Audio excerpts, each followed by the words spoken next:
পূর্ণাঙ্গ বাহিনী আছে তারা আমাদের গায়ে হাত দিছে। আমরা এই তীব্র নিন্দা জানাই এবং এর বিচার চাই।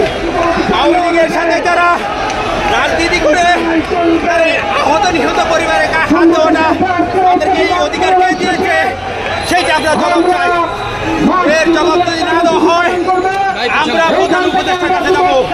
এই আওয়ামী লীগের অঙ্গ সংগঠনের এরা কিভাবে আমাদের শহীদ এবং পরিবারের হাত তুলছে এইটা আমরা বিচার চাই। বাংলাদেশের প্রথম 5D AI ইনভার্টার যুক্ত সর্বোচ্চ বিদ্যুৎ সাশ্রয়ী যমুনা এয়ার কন্ডিশন।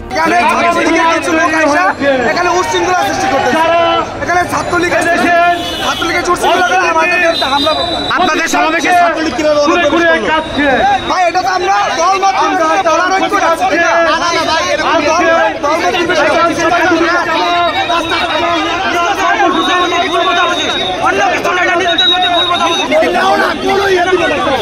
ওদিকে